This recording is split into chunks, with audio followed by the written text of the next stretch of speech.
So this is where the heckles are coming from. I just want to know where Direct security. I wasn't invited. Courtenay only. Same environment. Same environment. Airshed.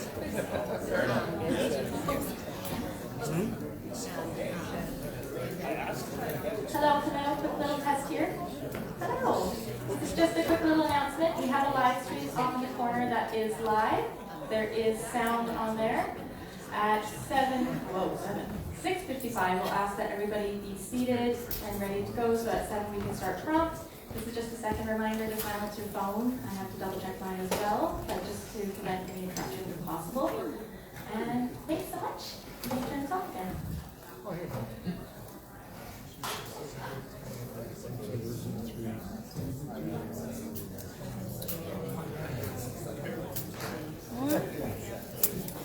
These have to be outside. I didn't see. Looks like this is what we need. I didn't see any outlets to it.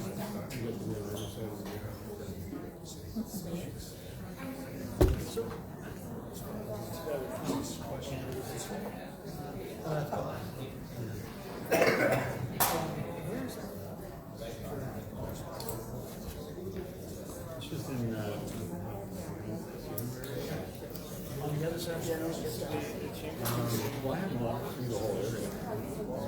but it's in.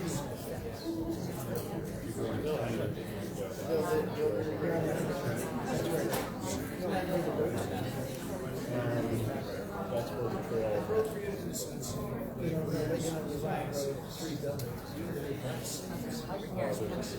Get it sorted? The whiz? Tech whiz? No. On the scene? So the whole way. And you have drinks and everything like that? And these kids all grown up. So, how's classes going? I'm out this semester, which is great. It's been good timing. Take one off. Great way to be a student. Well, I'm not a student. Like me. But yeah, things are good. I'm just looking at the student union, and then I have one more class in January.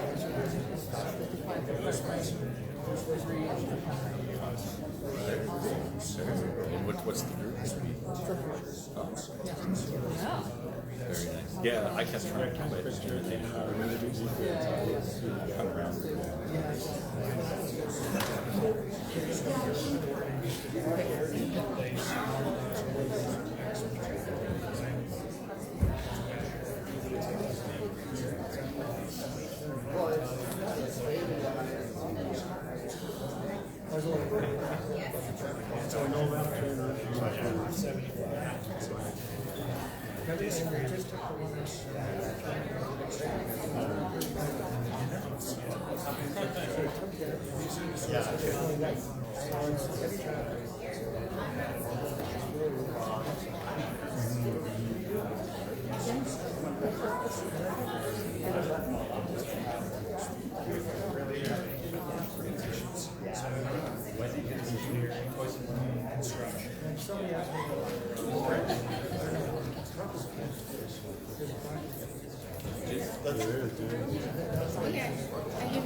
No, but I did.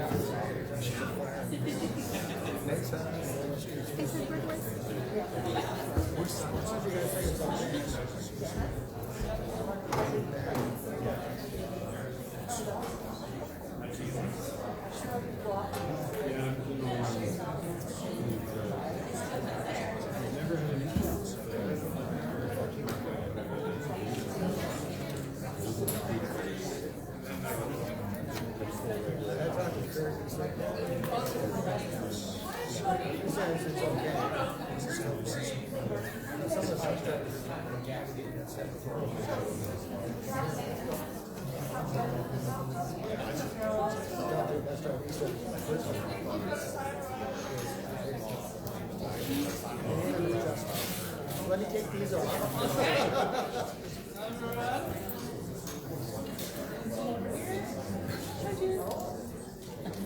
Try and fit the whole table in a couple of different angles here. So many of you. Look natural. That's right.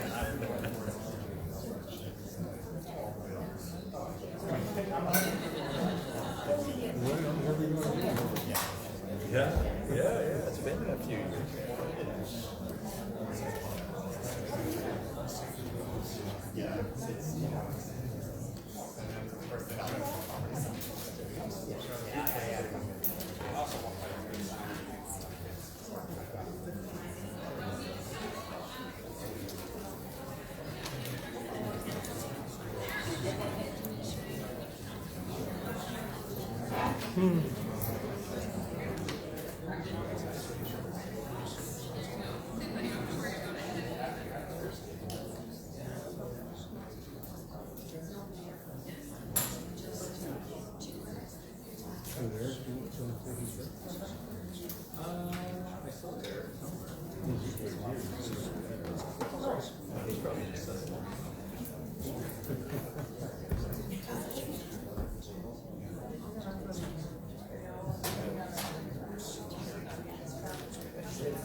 Yeah, no, I thought it was Victoria, but she moved to the.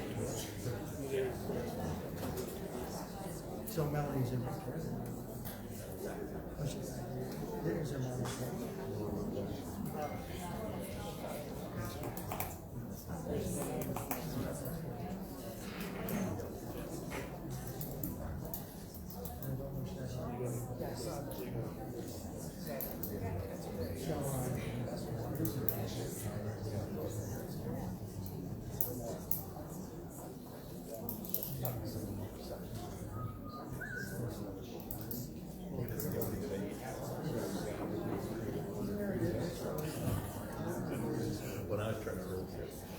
not in that street. Closest thing is TV.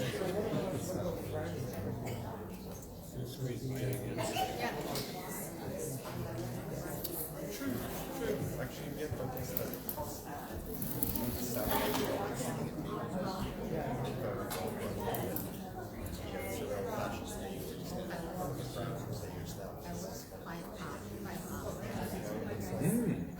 Knocking on doors.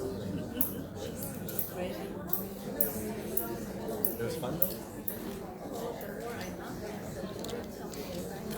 Yes.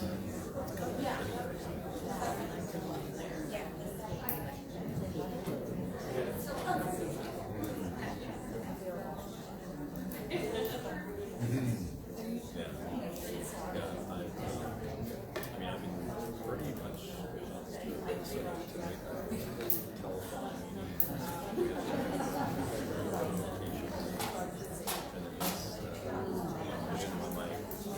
dinner sitting over there.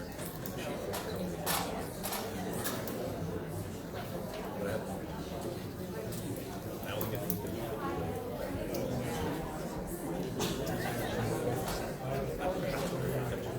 I think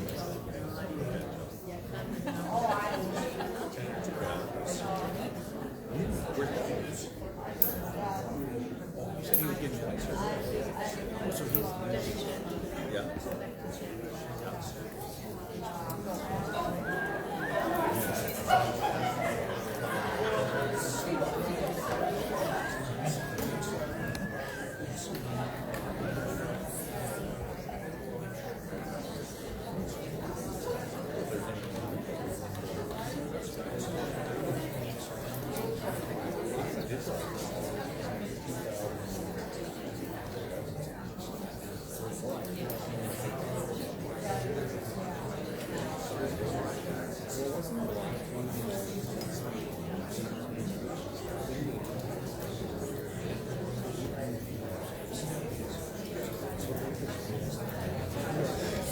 Good evening, everyone.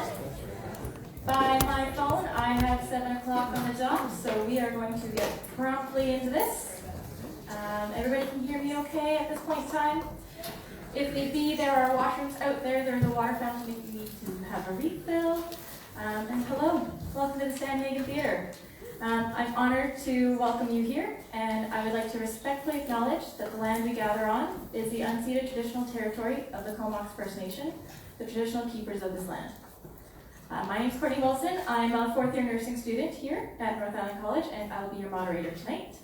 While I'm the voice you will hear, there has been so much work done behind the scenes. I would like to acknowledge my classmate, Destiny Mickelson, for inviting me along this journey. Without all your hard work, this event would not have come to be.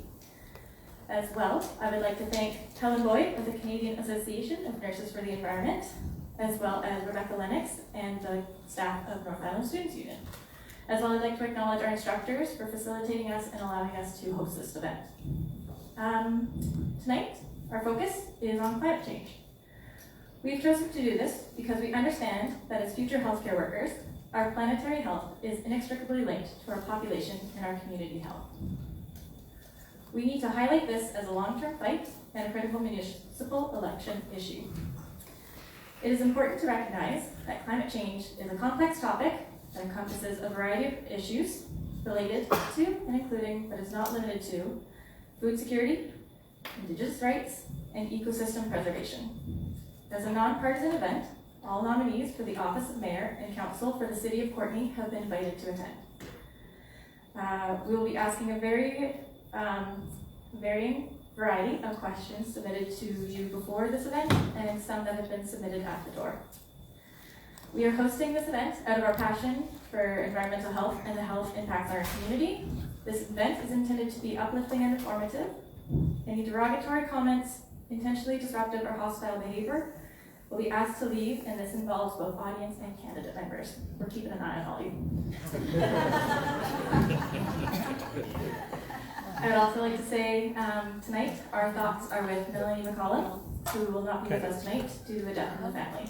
I have a statement here she's asked to be read tonight. My mother was struck by a truck while cycling in downtown Courtenay on Sunday. The injuries were severe, and she was taken to Victoria for emergency surgery and was placed in intensive care. I am sad to say the injuries were too severe, and she passed away yesterday. While I am still a candidate for council, I'm stepping back from day-to-day campaigning and wanted people to understand the reason why. At this time, I'm turning all my energy towards supporting my family. I appreciate the warm wishes and kind words from the community. They mean a great deal to me and my family. We have our thoughts with Melanie and her family tonight. And we will start this evening's event, my apologies. Each candidate will have 2 minutes to introduce themselves.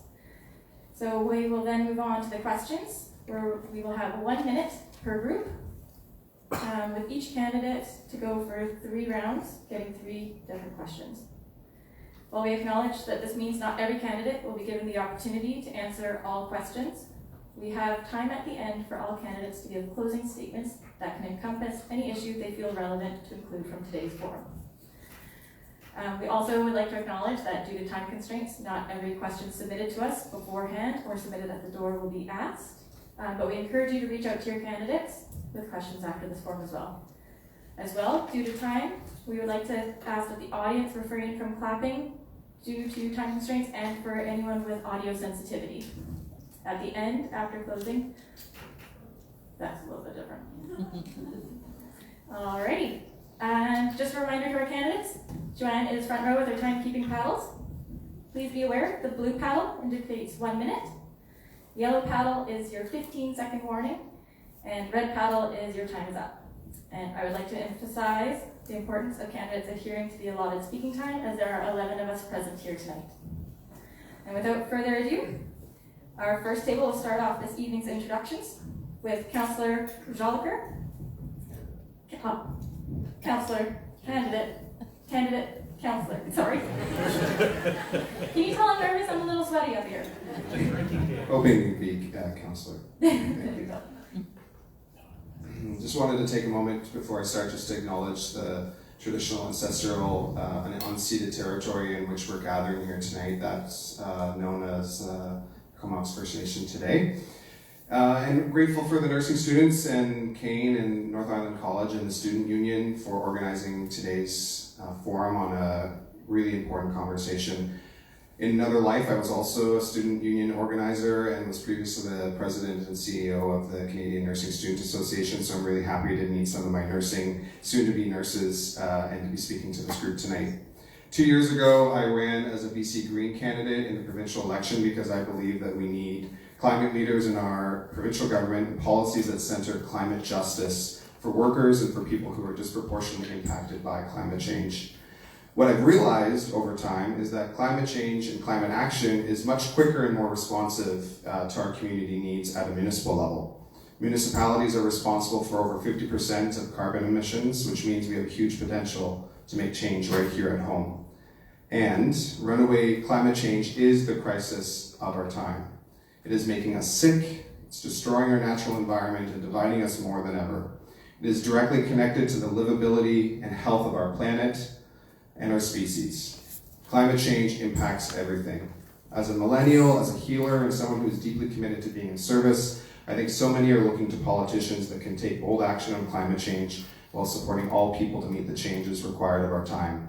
We need compassion, empathy, and kindness in this process to understand deeply the change that is very difficult for some people, and we can't leave anyone behind as we strive for our climate goals. There are a few ways municipal corporate actions can address climate action, and this is by building on the inspirational work of the previous council to incorporate climate action within our new OCP. We can work to address climate change through closing the loop on waste management, regulating new builds, retrofitting existing facilities for zero emissions, supporting densification, and overall making it easier for people to say yes to less carbon intensive behaviors and consumer choices. Thank you. Remember to turn my mic on. Thank you. And mayoral candidate Dowker. Hi, my name's Aaron Doker, and yeah, I actually haven't given climate change much thought, which might make your mouths drop. But through this process, I've given a lot of thought to what families need and what people need. And I feel that the two can be intertwined. As I grew up, I built a little shack in the forest and lived in it for about 7 months out of recycled lumber. And then from that, bought a house and lived in the garage, 11 by 27 feet, with my 2 kids for about 5 years, and on 5th Street. And I feel like that's where my interest is the most, is in making sustainable solutions that we can all enjoy, and we can live a little more simply, because I feel like we're spending a lot of money, and we're spending a lot of money every month to live, and we need to do that in a way that we drive all over the place, and we go to the hardware store, and we're rushy, and then when we get home, we just want to buy a big screen TV because it's bigger than the last one, and the cycle continues and continues and continues, and we need to stop that cycle. And so I feel places like Maple Pool, it's a lot more simple living, but they only pay about $3.80 a month, is it? Like, that's what we need to be working towards. We have, inflation? That might be a good thing. We might be able to figure out a way that we can share our properties with backyard garden homes, with even illegal suites downstairs, because people can't afford the code. They can't afford to build the way we want them to build. It's too expensive. As a carpenter, I know. Oh, hey, 15 seconds.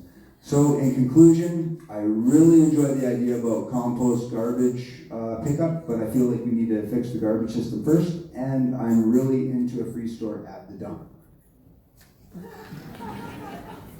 Thank you, Mr. Doker. Next we have Councillor candidate Morin. Great, thank you very much. So my name is Wendy Morin. I acknowledge that I'm an uninvited settler on the unceded territory of the Queneesh First Nation. I recognize the immense harms that colonization brought to the First Peoples and to the natural environment. Thank you to tonight's organizers and to all of you for sacrificing your evening to be here. I hope you make it worth your while.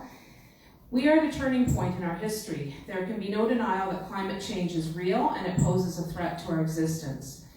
Never before have we seen extreme events such as droughts, floods, heat domes, atmospheric rivers, wildfires, and catastrophic storms such as what we're experiencing on an ever-increasing basis.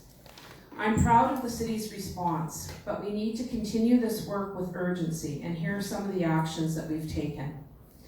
We've committed to become carbon neutral in municipal operations by 2012 and have made climate change a central focus in the new official community plan, and to my knowledge, that's the first one in Canada to do so.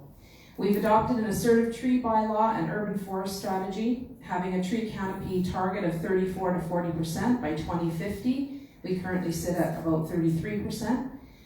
And I personally have taken an active role in food systems advocacy and introduced an urban agriculture bylaw that was adopted by council. We have a food systems chapter in the new official community plan that ensures that land use planning accommodates food growing, particularly in multi-residential builds and city land, so that we can try to be more sustainable with our food source close to us rather than relying on food from places like California, which food is going to be not able to be grown there before long. I am deeply committed to climate action initiatives to protect our community and to mitigate harms to our planet so that future generations can flourish. And most importantly, we must recognize that there are systemic barriers to doing climate work and that climate change disproportionately affects our most marginalized citizens. Thank you, candidate Morin. If you please pass the mic on, and candidate Frisch. Just a reminder to please adhere to the time frames. And is it on? Is it on? Yeah, it's on. Thanks very much. Hi everyone, my name's David Frisch, and I've been a councillor since 2014. I grew up in Ontario in a place called North Bay, and lived in Bolton, Ontario, and Waterloo, Ontario, in southern Ontario. And so when I moved out here in 1998, I kind of found the most beautiful place I'd ever seen. And it was very natural, very raw. There's not a lot of people living here. So for about the first 10 years of my life in the Comox Valley, I spent a lot of time trying to live responsibly, riding my bike around, thinking about greenhouse gas emissions and climate change, which was taught in schools in the 90s. And I started to realize that the efforts that I was making on an individual level weren't going to cut it. And the way that the Comox Valley was developing was maybe not going the way that I thought it should. I thought maybe we needed some smart growth principles. We need to look at avoiding the sprawl that I had grown up with in Southern Ontario and the dependency that we had on cars. And so in 2014, I in fact ran for council, and since then, I'm really proud to say that I've been working hard to move our city towards a more responsible way of growing. Councillor Morin here has described a lot of the things that we've worked on as a council, and I'd like to thank this current council for their extremely hard work. In fact, I look at the other members and see them working seemingly twice as hard as I do. But in short, I see so much potential for us to act as citizens, but I also see so many ways we can change our systems and how we develop our housing, how we develop our transportation systems, and how we raise our children for both, to avoid as much climate change as possible, but also to live healthy, happy lives. Thank you. Thank you, candidates. That will be your group 1 for your questions. We'll move on to group 2, and we have candidate Councillor Day. If you'd like to start. I'd like to first respectfully acknowledge that the land we gather on today is on the unceded traditional territory of the Comox, First Nations, and Petlatch people. I'd also like to say that my family's thoughts are with Melanie McCollum's during this difficult time. As I'm sure everyone here will agree, climate change is a serious issue. There is no ignoring the impact it is having across the globe as the intensity of storms, droughts, rains, and fires increases. But where we tend to diverge is on how and what we should collectively do about it. Politics, especially that surrounding climate change, currently reminds me of the children's game musical chairs. If you disagree with any point of someone's argument, however minor, your chair is taken away and you're asked to go and sit in the corner to watch the remaining contestants participate. This presents an obvious problem as the participants get fewer and fewer and the voices get more and more extreme as the chairs continue to be taken away. Both sides of the political spectrum are guilty of this shameful game of othering when the solutions to this unprecedented challenge require more people in chairs having more conversations. The best solution to complex problems, such as those we are currently facing, come through thoughtful discussion, compromise, and moderation between often competing ideologies. We need to be willing to recognize a good idea, regardless of where it came from, but also recognize legitimate criticism when an idea fails to address conflicting viewpoints or lacks measurable results. I am committed to listening, recognizing good ideas, working towards compromise, and moving to find workable solutions to this complex problem. Through collaboration and meaningful discourse, we can move forward together and build a stronger and more resilient community in the face of the current climate challenges. Thank you. Thank you, candidate Day. And on to candidate Schmerk. Your 2-minute introduction. Testing. Hello, everyone. My name is Stefan Schmerk. I apologize that you haven't seen my name plastered over signs everywhere in town. I am a surveyor for over 10 years with an education in natural resource management and geographic information systems. I am a traveler who has spent significant time in Europe and elsewhere, and I'm generally an optimist. In my career, I've worked on projects high in the mountains, and I've been over a kilometer underground. I believe that human beings are capable of anything through hard work and ingenuity. Climate change threatens many things that we take for granted. Produce from California and Mexico is one example, and it threatens our region with increased risks of forest fires, crippling heat waves, and drought. We are currently in the driest fall that I can recall for many years. I think, unfortunately, that we are past the point of preventing catastrophic shifts in our climate. My view is that we must do the best we can to build a resilient society to tolerate the changes we will encounter in the future. If I were to define resilience in the most basic terms, I would start with an emphasis on food security. I would then move towards models of development that create a mix of walkable communities with small-scale businesses throughout. If you needed basic groceries, for example, you could walk 5 or 10 minutes to a nearby store. In addition, I would emphasize the need for business and government to telecommute as much as possible in order to relieve the strain on our road infrastructure. While climate change needs to be addressed, I would also draw attention to the vulnerability associated with our dependence on fossil fuels. We are at the mercy of global markets for these resources, and we have witnessed recently the price shocks associated with geopolitical events. It is naive to assume that such events will not continue. First and foremost, I believe that a focus on resiliency will serve us when these price shocks occur in the future, and it will serve our climate goals. I hope that I can count on your support in this election.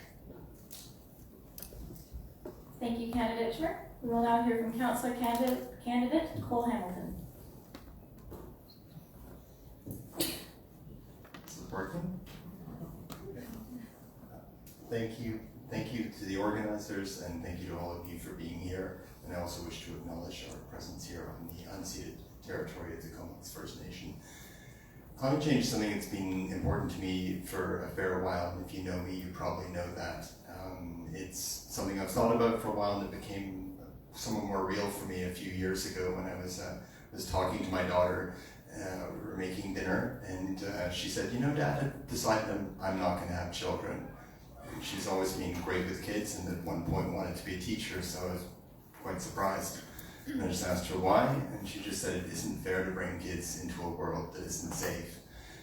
And if that isn't motivation, if anyone's a parent in this room, you'll understand just how chilling it is to hear that, and it just reflects what she thinks about her own future. So besides the work that I've done with my colleagues on council, I just want to talk briefly about some of the other efforts I've thrown myself into with the remainder of my time. I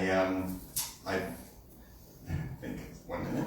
And I just want to focus on one particular organization. It's a group called Climate Caucus, which is a network of more than 500 mayors and councillors from every province and territory in the country, and it's committed to sharing best practices.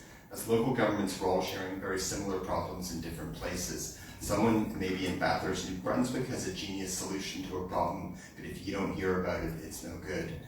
Climate Caucus has developed a library of over 550 best practice policies. We also keep an active database of all available grants in every province and jurisdiction so you can fund the work. And we also have an Ask Us Anything helpline for which local government folks can just connect so we can help them do it. I believe that collaboration and sharing best practices with each other is one of the most effective ways that we can work together to accelerate action on climate change. Thank you. All right. Thank you, candidate. And that is your group of candidates for Group 2. And we've got candidate Gilbert, ready to go. Good evening. Hi, I'm Michael Gilbert. I'm running for Courtenay City Council. And I just want to say thank you for organizing this event. Appreciate it. So I've been in the Valley like 39 years. I've owned a restaurant for about 19, and we just sold back in 2020. So I was retired, but I decided to come out of retirement because I thought I could help. So I just want to tell you something I wrote last year in the middle of August, and I wrote about overpopulation. Is it the fear that keeps us going? Another alarm heard along the way. Will it be 10 years or more, or so they say? I've heard it before, so let's just say we're just human and we're not that smart, but we're all good people trying to do our part, which I believe. So let's talk carbon and carbon tax. It's a federally mandated tax. I'm sure it'll go the way of the GST, never to be heard of again. Yet we continue to pay. The GST was supposed to pay our debt down, which I don't believe it has happening. We are fools to think our government will look after the monies they collect without double dipping or double taxing. Check out the cost of gasoline. It's getting quite hysterical as governing bodies, federal, provincial, and municipal, are never held responsible for making blunders and deception that would force you and I to go bankrupt with no safety net or pension for time served. As far as climate change goes, we continue to throw oil and gas in Alberta under the bus. We constantly threaten Canada about dirty oil and how bad we are. We need to give our head a shake. You want to talk about climate change, let's talk about pollution, all kinds and not just carbon. How about overpopulation? 7.8 billion, and we're going to go to 10 or 11 billion by 2050. And recycling, we wonder whether it actually works the way it's set up. And I know we've been working on that lately. So you want to help, let's use some common sense. It goes along with old school. I've only got 15 seconds. I just want you to realize that there's more than just what meets the eye. And so we should be careful as to what we think. Thanks very much. Thank you, Councillor Candidate Gilbert and Councillor Candidate Killian.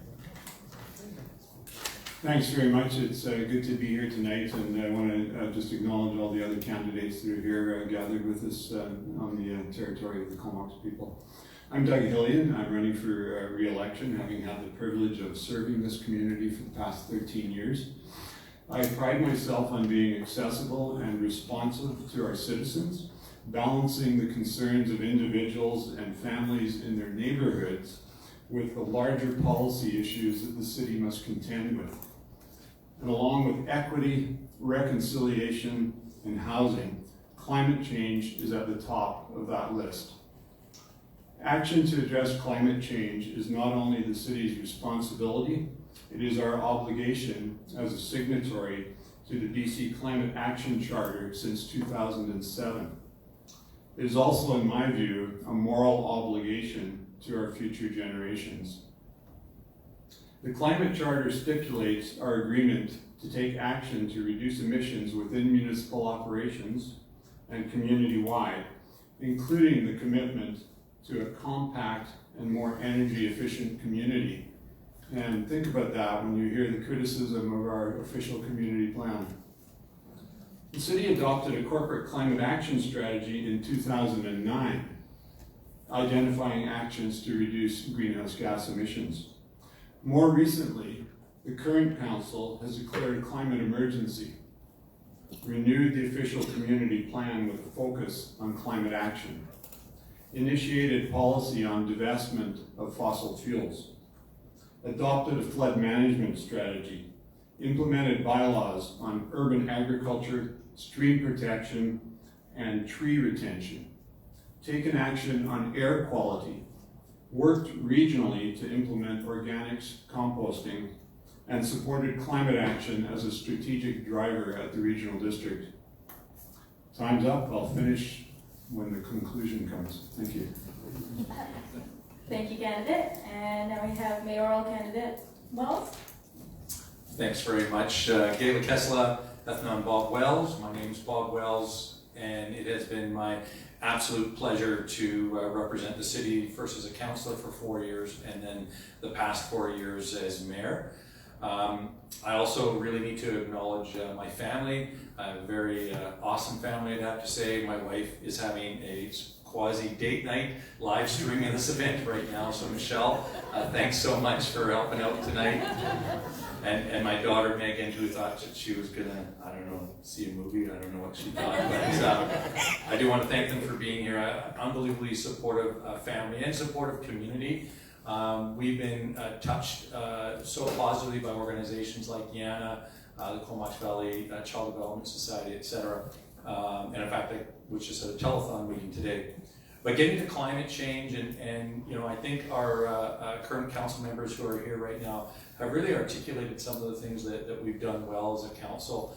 And I think, you know, for myself, and again, I do have to thank my council. I'm going to keep calling her my council because I think that's what you do as a mayor, but their support for me to go to the regional district to actually push forward and get our organics program running.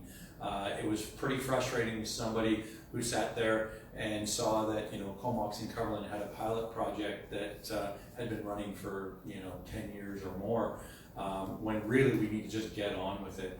And I think that's really where my expertise comes in. I think I'm a collaborative person. I look at the science, I look at the data, I understand that climate change is real, it's not a hoax, and there's real things that we can do.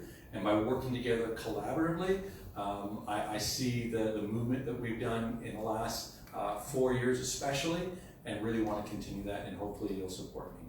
Thank you. Thank you, candidate Wells. And on to our final introduction, councillor candidate Jinlin. Hi, good evening everyone. I'm Jinlin, just kind of an ordinary person like you are. So I'm not I'm not a scientist, but I use this as common sense. I use my common sense to talk about that.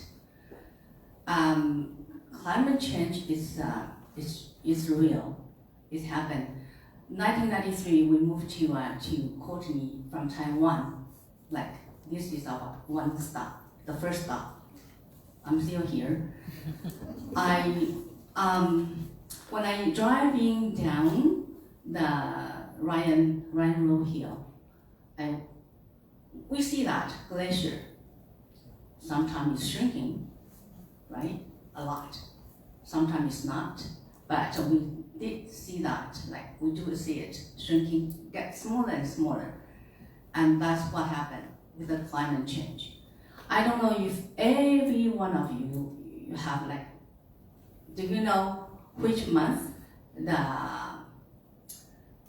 trumpet swan, they fly back to here? November. Every November, I start to waiting for to see them, and they will leave in the end of March or April. It's kind of a pattern we are so used to be. But last year they came a little bit late.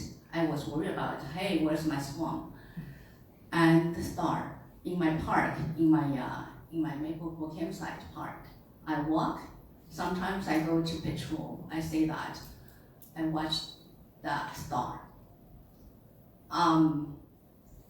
Like we are so used to have to enjoy kind of like so natural pattern every day, and we don't want to lose that.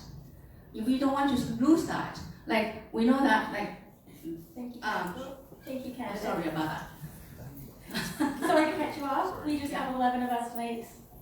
You will have some more time at the end, I promise. Yeah. Thank you. Thank you so much. So now that you all have a brief understanding of who is sitting in front of you here, we're going to start with some pre-submitted questions we got this evening. First question is towards green energy. Our group 1 will lead us off. First one to answer will be candidate Joliker, and then candidate Doker, followed by candidate Morin, and along with candidate Frisch. These are 1-minute answers, and this question is: the use of renewable energy sources is closely associated with decreased greenhouse gas emissions.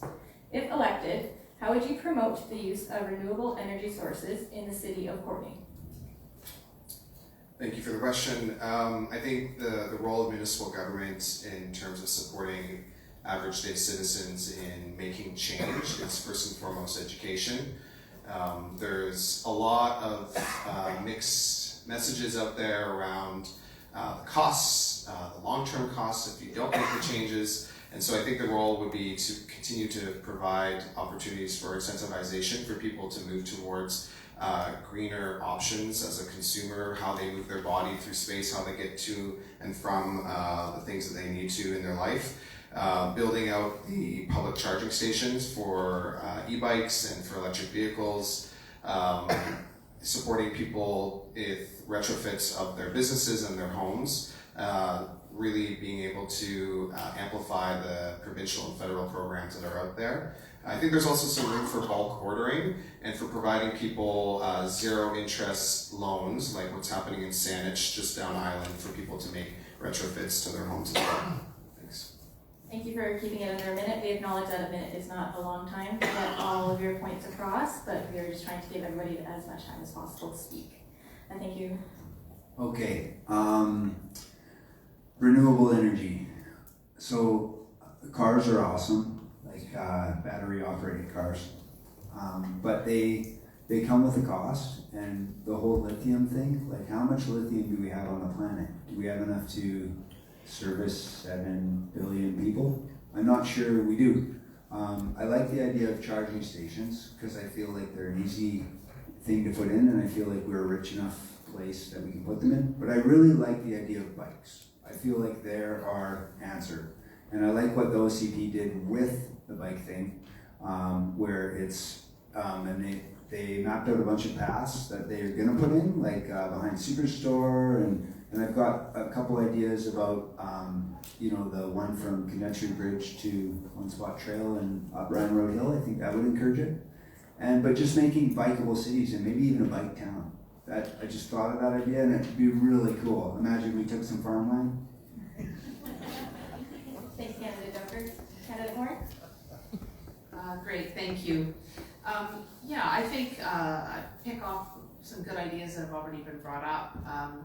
I think that we, as I mentioned in my opening, I think we have to always consider the social equity lens with whatever ideas we're coming up with. It can often be expensive for people to try to shift to different uses.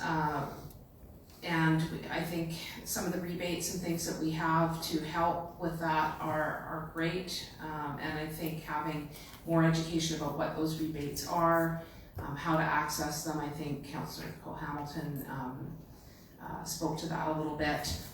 And I think also the retrofit idea, I'm tagging on to Evan's idea there as well, that I think we just have to have incentives and make sure that we always look at the social equity piece when we're doing this stuff. Thanks.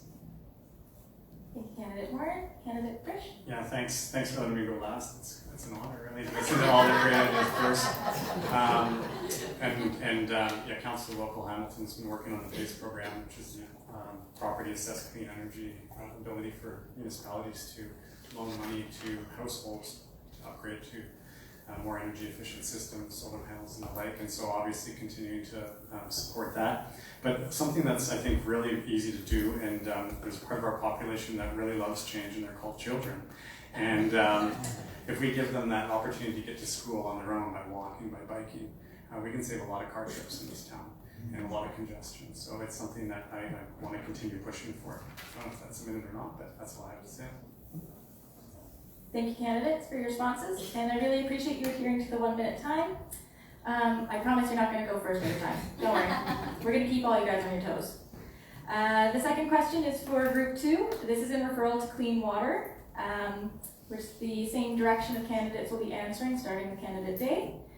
The question is, current research suggests that climate change is melting glacial ranges, including the Comox Glacier. This glacier, which is estimated to be gone by 2050, is a primary source of drinking water for the city of Courtenay. If elected, how will you take action to protect it?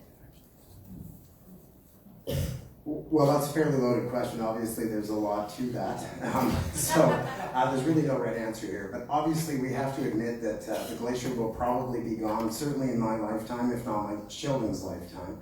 And that's something that should be very concerning to all of us. However, what we need to do here is have better downstream management of the existing water resources to make sure that, we're metering water. It's about time that residential metering becomes consistent across the board. My house is currently metered, but I know many aren't. There's basic things we can do here to control that, but trying to pretend we can save the glacier with the budget of the Comox, or Courtenay Council, is a bit naive, and I think we need to be realistic and make sure that we're planning for the future that has no glacier, unfortunately. Thank you. Thank you for your answer. Excuse me. Well, first I just want to recognize what a privileged position we find ourselves in. We're surrounded by innumerable freshwater sources in this region. I myself, I feel so fortunate to live here. I love the lakes and rivers in this region. That's really it. I just feel incredibly fortunate to find myself in this place. It's a stunning, incredible location. My belief is that we need to begin to look at what is the carrying capacity of our cities and our regions. I think that we need to take a hard look at how many people we can actually accommodate and what those people are going, what kind of communities those people are going to be living in. What are going to be their resource demands moving forward? Can we accommodate everyone? Thank you, Candidate Schmidt. Candidate Cole-Hamilton? Yeah, thank you. And I just wanted to clarify, I don't think the premise is at all incorrect. The UVic study from 2013 stated that every glacier on Vancouver Island will be gone within 25 years. So I tend to trust the scientists on this, and that is the science. So we are looking at a future without a glacier. One of the concerns that we have in this part of the world in terms of water supplies is that all of the land, or the majority of the land, is privately held, around our water source, which is Comox Lake. And there's been some amazing work by the Comox Valley Regional District, working with environmental and groups, including the Comox Valley Land Trust, to try to take as much of the land that surrounds our lake under public management, so we can ensure that the water that makes it in is pure. I'd also just quickly at the end, I'd say we need to work on water use reduction measures like zero escaping, and that is my time. Thanks. Thank you for adhering to your time, and thank you guys for your answers. These questions will get harder, don't worry. And on to the third group. I know. This one is directed at air pollution. We are going to start with candidate Gilbert. The question is, air pollution from wood burning and wildfire smoke migration has decreased the city of Courtenay's air quality below acceptable limits. Air pollution is an association with multiple health problems. If elected, how will you minimize air pollution in the city of Courtenay? Hi, thanks for the question. I think I wrote something on that, and I can't quite remember what I wrote, but reducing, I've heard about wood stoves. I think we were talking about pollution from wood stoves. All I've ever said is if somebody has a wood stove and they need it, and we just can't outlaw them from heating themselves and keeping themselves warm. I mean, there are some of us that can't afford a couple things. So, and a lot of wood stoves I think are used as backup plans as opposed to when the electricity goes out, which does happen. And I have a friend of ours that is a hydro man, and he's worried about more power outages happening. So, am I talking about the smoke? A lot of forest fires happening. That doesn't help with the smoke. We need to watch how many the wood stoves that we continue to have. Courtenay is a city now, and it should be relying more on regular electricity and natural gas. Anyway, thank you. Thank you, Candidate Gilbert. Candidate Henley? Thanks. It's well established from research and from presentations by our medical health officer that among the leading causes of air pollution and problem air quality in our valley is PM 2.5 from wood stove, from wood smoke. It's a sad reality for everybody who likes a wood fire. But contrary to the propaganda that's out there, we're not banning wood stoves. We have in fact prohibited installation of wood stoves in new construction, and that's a way to start a transition happening. We're also providing incentives for people to switch to heat pumps, which are a cleaner source of heating. And we're taking bylaw action at the city as well to address faulty burning practices with an emphasis on education of people in our community and supporting people to, if they do have to rely on wood either as a backup or primary source, to be able to burn it more cleanly and have less impact on their neighbors. So tangible actions that will reduce our air quality problems. Thanks. Thank you, candidate. Quick reminder about the 1 minute time frame. Candidate Wells, your turn. Yeah, thanks very much. You know, when I first got on council, we were given the data from Island Health and studies from BIU showing how bad the wood smoke was in Courtenay and the Comox Valley as a whole. And there are some, especially the wood stove retailers, that don't want to look at that science. It's unfortunate. But as Councillor Hillian, candidate, just said, you know, as a council and as a region, we have taken steps again to make sure that there are grants and incentives to get people into cleaner burning wood stoves, and now actually getting them out of it completely, going to electric, etc., except for in cases of emergency. And I'd like to really commend the regional district staff who've been doing wood stove training, and those classes have been absolutely packed for years. So people who don't know how to burn properly can learn how to. Thank you, candidate. Candidate Lynn? I have to look at you. Sorry about that. That means I'm not a politician. So in my campsite, in Maple Pool campsite, the summer season tourists, they are not allowed to use the wood fire pit. We saw that since, I don't know, probably at least 6-7 years ago. If they don't like it, then I'm sorry. They can go to others place. I'm just doing my part of duty to do a little bit, to help a little bit. Then we are talking about the clean energy. No, we are talking about the pollution, the car, the wood stove, the car. Those can be produce the bad air, and how to I believe I'm very agree with the what's that, heat pump, but somehow it's very difficult to the old house. Thank you, candidate. Yeah. Sorry, I really hate cutting you guys off. I'm not an assertive person, but I have to practice my assertiveness on this. And I would like to thank you for your answers on such a topical issue. We are going to switch back to group one. This time we are starting with candidate Frisch. I promised you would go first every time, so here you go. Thank you. This question is regarding Indigenous climate justice.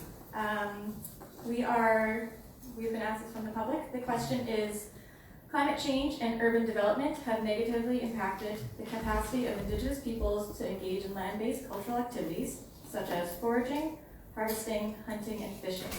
If elected, what actions will you take to ensure inclusion of the Comox First Nations in decisions about local land use?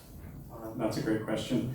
And in fact, over the last 8 years that I have been on Courtenay Council, we've been working at all levels to make sure that we are not only consulting with the First Nations, but also including them in everything we possibly can. And we're learning more and more about how our relations can be improved, and taking the time to sit down and listen to their stories and their experiences and what they need to rise above, of course, a past of colonialism. So I guess in short, I would say that the Comox First Nation, of course, is coming up on a treaty, hopefully in the very near future. I hope that we can be a partner as they move into a new way of having governance in their 15 seconds, thanks. Governance of their own people, and of also their own land in the valley. Thanks. Candidate Moore. Is it fair to ask for the question to be repeated? Okay, thank you. Yeah, if my mic's on. Climate change and urban development have negatively impacted the capacity of Indigenous peoples to engage in land-based cultural activities, such as foraging, harvesting, hunting, and fishing. If elected, what actions will you take to ensure inclusion of the Comox First Nations in decisions about local land use? Great, thank you. I think, as mentioned, for those who know about the official community plan, one of the 4 directions or focuses is on reconciliation. So I think that our council currently really takes that seriously, and we have asked for the voices of our Indigenous folks to weigh in on that. Just in terms of the comment about foraging and food sources, I know that we do bring that up during development processes. I know I've brought it up, and others probably have as well, in terms of whenever there are trees coming down, there's a forested area, what can we do to mitigate so that folks who are foraging and looking for medicine are able to do that. Thanks. Thank you, candidate. Candidate Dover. Thanks. This is an unusual idea, but I think the railway land that was not legally acquired, if we could give them that, I think that'd go a long way. And then we could save our watersheds, because we could keep them and give them all the land in between, all the way up to the mountains. But that's, here nor there. I think it'd be cool if we made it allowable to hunt on farms. I had a friend who was Cree, and his friends got in trouble. The cops took their guns away in Alberta, but they gave them back, and after that it was a court thing where they were allowed to hunt on farms because it was their traditional territory. Also, salmon need shade. And I feel like we need some deep pools and some shade over top to keep them cold, because cold water equals oxygen and salmon like oxygen. Also a land swap lease, I kind of got it in my idea, but we make a walkway to Comox through their land, and then we trade them leased land elsewhere, which would give them an opportunity. My time is up. Thank you for being such a stickler on the time. Candidate Joliker? Thanks. Yeah, I think expansive urban development is really the modern colonization that we're seeing. I have worked for, alongside and with, and I currently work for a First Nation government, Treaty Nation for that matter, and I know the power that's going to come for Comox First Nation and the people that belong to Comox First Nation in being able to set the tone, set the rules, the laws for their own land, so they'll be able to control their land, what they do with their land, and how people access their land, which I think is really important. Colonization has had and continues to have, through urban development, through our industrial practices, impacts on Indigenous people's capacity to forage food, to hunt food, to fish. And we have a unique context here in Comox Valley in that there's a lot of private managed forestry lands, a lot of private managed lands that continue to impact, and those industrial practices continue to impact Indigenous people's capacity to live according to their traditions, according to their worldviews. Thank you. Thank you. Thank you, candidates, for an answer. And in politics and life, we must work together. We must treat each other equally, and we must respect all and everyone. Those are some really important answers. Thank you. And group 2, are you ready? We're going to start opposite direction, going reverse, starting with candidate Cole Hamilton. Your question is pertaining to ecosystem preservation. So forests and wetlands store and capture carbon. Currently, less than 5% of the Comox Valley's older forests and wetlands remain intact. If elected, how will you work with other Comox Valley municipalities, the Comox First Nations, and the provincial government to increase protection and restoration of our regional forests and wetlands? Great, thank you for the question. This also comes back to the point that Mr. Joliker was making, that I was making earlier, that we live in an environment of private ownership of land. Usually it's the Crown. Here it is owned by private companies. And that presents a very particular kind of challenge. One of the responses that's come up, and actually through the regional district, was the creation of a regional park function so that we can find key pieces of land that deserve protection and acquire them as a region and have them be as regional parks. The other aspects would be that we have an extremely active Comox Valley Land Trust and the Cumberland Community Forest, a number of non-governmental organizations which work hard to protect land and ensure that the biodiversity is maintained. It's challenging in an environment of private ownership of land, but I think strong headway is being made. Thanks. Thank you, candidate. Candidate Schmerk? Thank you. Well, I'm a student of geography, and I fundamentally believe that people have a cultural connection to their lands. Now, I want to speak to the situation faced by First Nations peoples, but I don't have enough time at this exact moment. What I do feel fundamentally is that each of us has a connection to the rivers and lakes in this region. What I've seen in other regions across Vancouver Island, Nanaimo is a specific example for me. The Nanaimo River has been heavily developed along its length. And this has affected a lot of people's access to what has been a long-standing source of recreation, I want to say. But I feel like recreation is even too low of a word to use to describe what I feel is so fundamental to us in our lived experience and our shared time here. Thank you. Thank you, candidate. Candidate Day. So in regards to ecosystem protection, I think we really need to look at the Dunsmuir land lease as being one of the most harmful things that has happened to the Comox Valley. Many other regions have much more municipal control over the logging and forestry practices, specifically around their watersheds. And the problem here is we're getting no direct economic benefit here. You see it up in Campbell River where that lease does not take effect, and down in Cowichan Valley. There's the right to roam, and that has changed dramatically over my lifetime. The gates used to be open, you used to be able to go and enjoy, and now they're locked at locked times a year. We need to really work with the logging companies specifically to protect the lands around our watershed, and we also need to reinstate the right to roam access to the lands that we all like. So I think it's critically important that that's an issue that we address, certainly, at the regional level. Thank you. Thank you, candidates, for all your insights and your goals to protect the local ecosystems. And a sixth question is coming for the third group at the end. The public wants to know about emergency preparedness. Candidate, look at that. Candidate Lynn, we're going to start with you.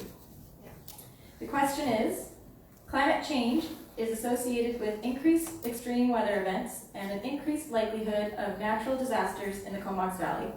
If elected, what actions will you take to proactively prepare for and increase our community's resilience to natural disasters? Natural.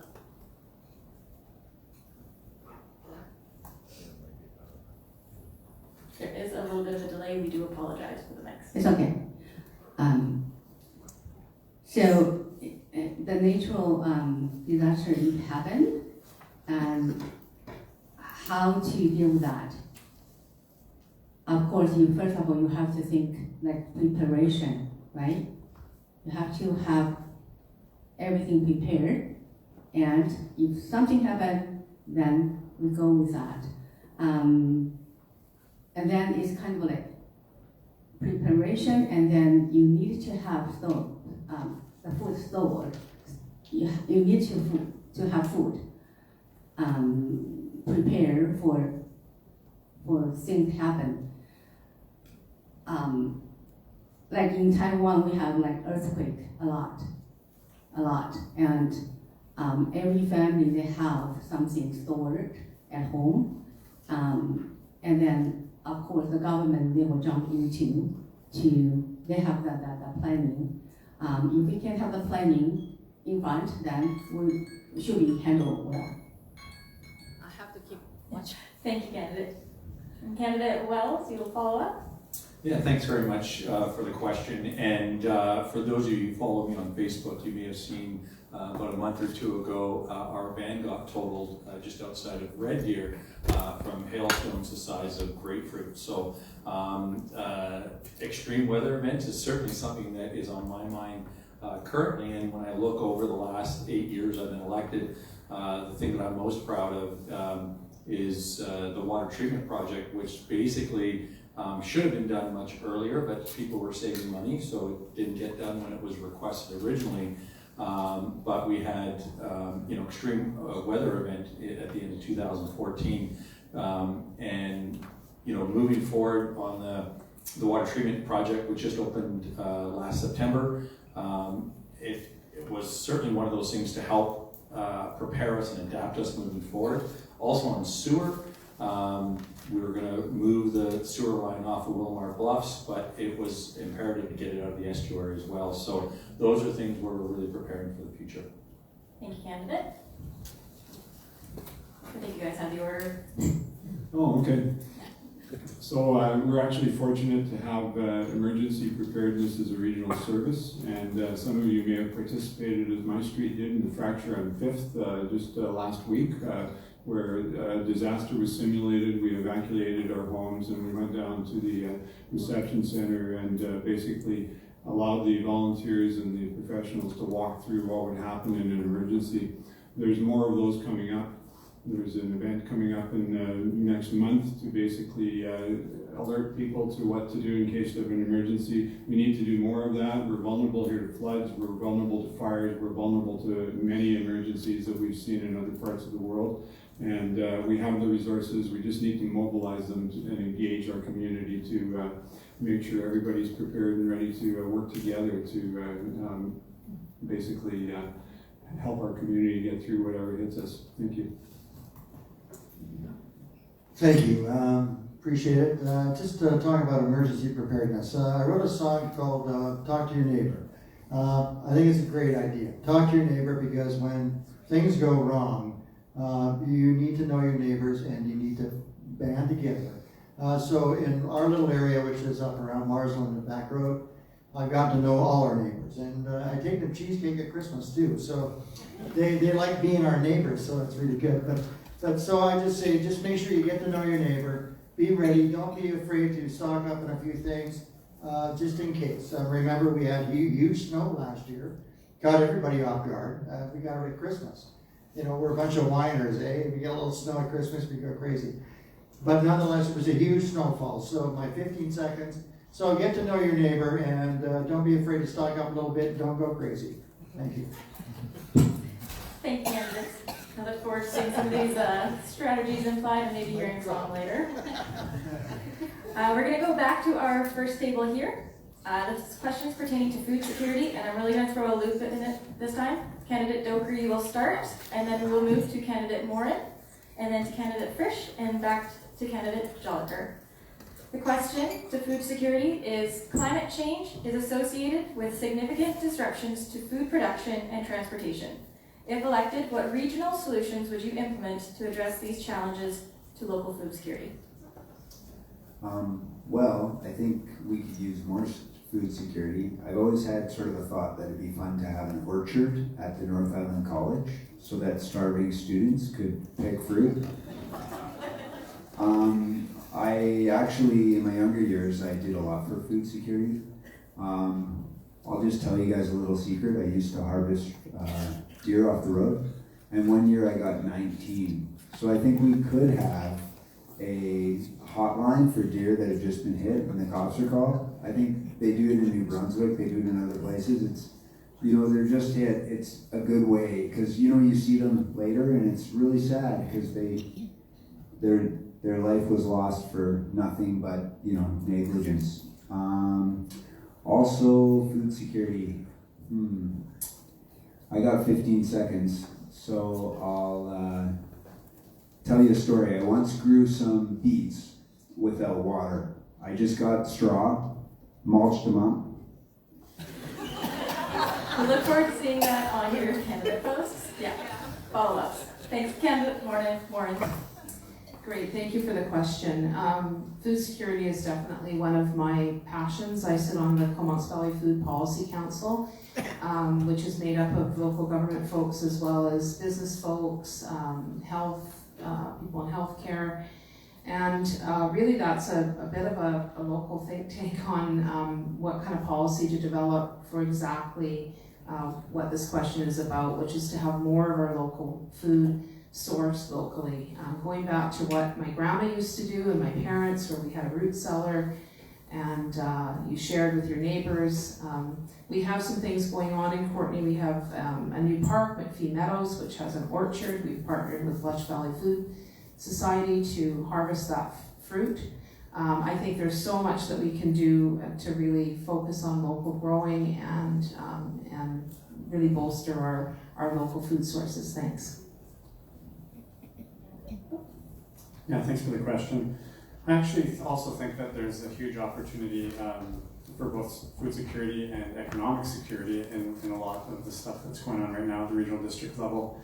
And something that we often talk about is not only food production, but food processing. And what do we do with all this food that we can grow here, and how do we make it so that we can both sell it to other places on the island, but also preserve it to keep it. So I think finding funding for food processing is extremely important, and we have some companies in the valley that already do this. And I think we need to build on those business plans and basically create a food production zone on the island so that we are producing not just 5%, but 25, 35, 45%. Thanks. Thank you. Now that it's got to bear passed all the way down. Keep going. Keep going. Yeah, Comox in Kwakwala is the land of plenty, and I think that we have some great people who are leading through the Food Policy Council and through some of the distributors. You just have to go to one of our farmers markets in the Comox Valley to know that we have a lot of potential here to grow healthy, nutritious food. I really view food as health. It brings people together to celebrate, to grieve, to learn. And I think it's an opportunity for us to revisit the relationship we all have to food. We've lost the art of growing food, of harvesting food, of being with food. I live on an acreage. I grow my own food. That's one of the reasons I moved here. And I think that the opportunity for food hub distribution and processing is something that's being looked at. We've recently had the consultants here in the regional district, and I think that other regions have understood it as both a necessity for climate mitigation, but also a necessity for the prosperity of our health and our economy. And I really view this as an opportunity given the amount of land and really valuable human capacity that we have here in the Comox Valley. Thank you, candidates. With the recent flooding events in the Lower Mainland and disruptions in the food supply chain, it's important to have local initiatives here for us. All right, group 2. You guys are going to have a question for climate justice. We're going to start with candidate Schmirk, and then candidate Hamilton, and passing it to candidate Day. The question is, the impacts of climate change negatively impact the health of our most vulnerable community members, such as people living in poverty, the elder, and the young. If elected, what solutions will you implement at a local level to ensure that no one is left behind? That's an incredibly challenging question, and I sort of feel unlucky for having to answer it. Really, I fundamentally feel that one of the major problems that we have as a society is the hoarding of resources. One of these resources is housing. It's incredibly valuable, and everyone needs a place to live. One of the issues, and I spoke about it earlier, about the capacity that we have locally to accommodate people. One of the fundamental parts of that question is how much housing is too much when it's owned by one person. And I'm not going to win a lot of votes necessarily by having that view. And I understand I myself would like to have a rental property at some point and an income to be generated from such opportunities. But we really do need to critically assess what is available and make sure that the poorest among us are taken care of. Thank you. I agree it's a large question. In some senses, climate justice is a lens that is applied to everything that we consider, so it's difficult to sort of discuss. But I'd like to try and draw a couple of examples.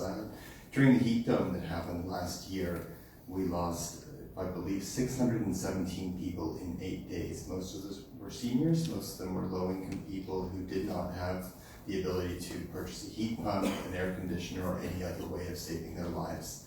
And to put that into context, we lost 4 times as many people in those 8 days as we did from COVID in the first 6 months. Sometimes we don't notice these crises, and sometimes we don't notice the people who are suffering most because they're people who do not receive prominence when we're thinking of how to distribute society's resources. And the other group I'd like to address just is unhoused people. Clearly those are absolutely the most vulnerable people in extreme weather events. The province simply needs to step up and actually provide the housing that must be there. Thank you. So obviously this is a very complicated question, but at the end of the day, one of the best indicators for success and removing oneself from poverty is a healthy economy, and that's something that's not discussed here. All the things we've been discussing today take an extremely large amount of money to accomplish, and we cannot ignore the fact that any of these choices that we make, whether it's to support people, build housing, need a robust and resilient and sustainable economy.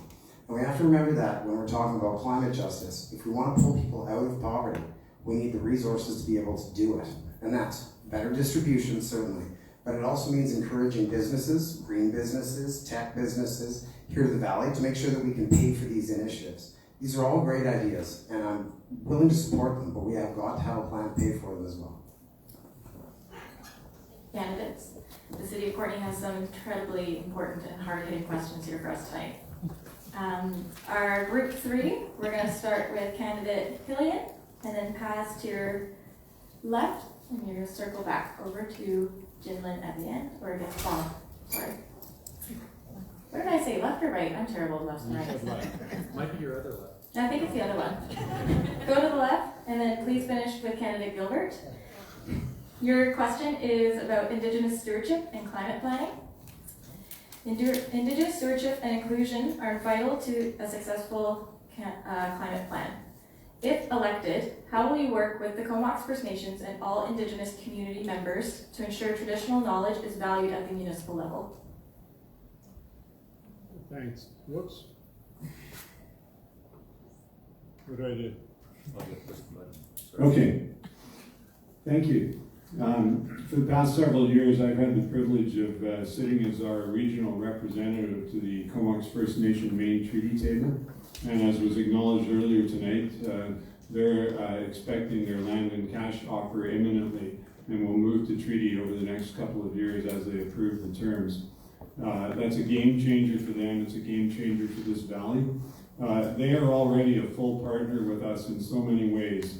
The degree of regional cooperation between our local governments and the Comox First Nation is at an all-time high, and that comes directly from Chief Rempel and her band council. We work with them to make sure that they're engaged in all the projects that we're working with. Their monthly leadership meetings, and we don't move ahead with anything anymore without engaging the Comox First Nation. We have to extend that to the other Indigenous people who live off reserve in this community as well. Thank you. Thank you. I see you guys are going left. Thanks for that. I think we got it figured, I hope. Yeah, thanks for the question, and I'm really proud of how our community really does embrace not just Comox First Nations, but Indigenous folks. And our city now, for Métis Week, we put up the Métis flag. Whenever there's an Indigenous event happening, we make sure that the city's not just participating, but that we're actually supporting it in any way that we can. When I was on the water committee way back in the day, a whole 8 years ago, my first meeting we were dealing with the boil water issue. My second meeting was with Comox First Nation Chief and Council. So that was the first place that we went. I asked for representations from Comox First Nation on the water committee, was told it wasn't possible, and I said, let's make it happen, and we were able to get that representation. We, at the regional district and at the city, we meet with Comox First Nation every month to go over a list of things that either side can talk about to make sure that we're really looking for those opportunities to work together. Hi. To me, I always say respect. We have to respect the culture. Different culture we have to respect. I have many times engagement with our dancer here. And whenever I have my Indigenous group come from Taiwan, I will ask them if there's any possibility for them to do the cultural exchange. And whenever I see that, whenever it happens, probably 4 times already, I feel so touched. So when we are talking to another group of people with respect and more acceptance, I think then the topic, the conversation will get very well and smooth. Thank you. Thank you. Hello. So we came here in 1983, and the reservation was there, and no big deal. We actually came from Prince George, which was a little on the crazy side. But since then, the Comox First Nation has a 51% interest in our Coos Sun project at the old field sawmill location. The city of Courtenay has a 49% interest in this project. Comox First Nation has requested help save paradise and put reconciliation into action, which I think has begun. They have declared that this project is a real and achievable way to put the idea of reconciliation into motion. We need to listen, and we respect the message as a community. So the city of Courtenay should continue to support the Comox Treaty and help to find ongoing funding for this project at all levels of government. So treaties are among the highest form of reconciliation. They support strong, healthy, thriving communities, benefit Indigenous peoples, and set partners on a clear path to reconciliation. We could also acknowledge the treaties of less fortunate bands who still do not have safe drinking water and urge that their treaties be honored. Thank you. Thank you, candidates. I would again like to acknowledge you guys for keeping to the time constraints. I know you all have so much to say, and these are very hard-hitting questions, and I really appreciate you giving everyone a voice tonight by sticking to our time. We are moving on to our audience-submitted questions here. So we are going to go for group 1, and I would like to thank my co-hosts here for helping me get this all organized. I'm not great at multitasking. We are going to start with candidate Morin, and then to candidate Frisch, and then to candidate Joliker, and then finishing off with candidate Doker. The first question is, if I came to you as a Courtenay citizen under age 20 and expressed fears about the effects of climate change when I'm your age, what do you tell me you plan to do to relieve my fears? This is a young person? I'm assuming Sue? Okay, Yeah, thank you. Oh, wow, you're talking to a grandmother of 7 here, so I think about this all the time. I worry about the future for our kids. There's some really neat stuff happening in Cumberland, actually, and it's around hopefulness and optimism around climate change. And I would really try to help young people to feel that there is hope and optimism, and that we've got their backs. We need to have folks in elected office who will make sure to plan for a future for young people that they don't have to have this worry. So we need people to represent those interests, and I would work with young people to have dialogue around that and to really understand their fears and what we can do to instill hope. Thanks. Thank you. We're going to that way, to your left. Yeah, well, I think it's really important that we keep a hopeful perspective on everything, really, but especially climate change.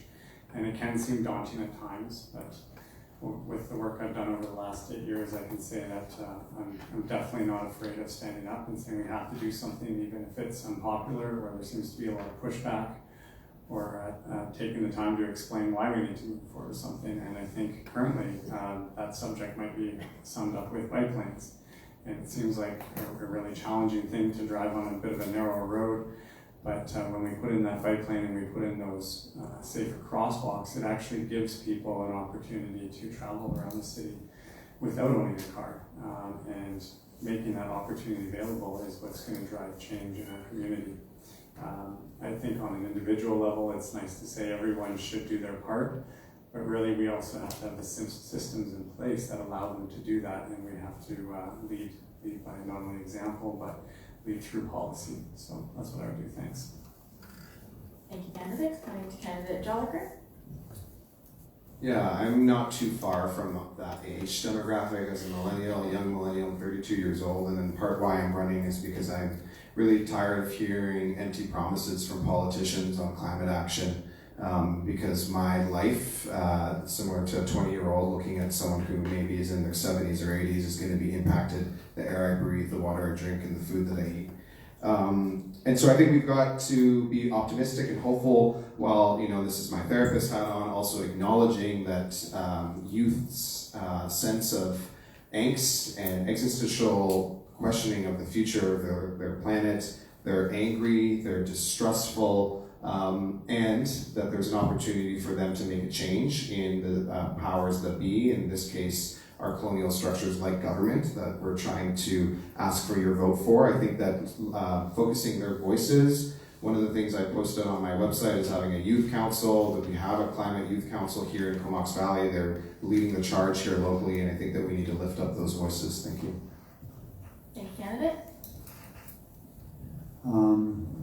I think I would not know what to say, but I would say that things have been bad in the past.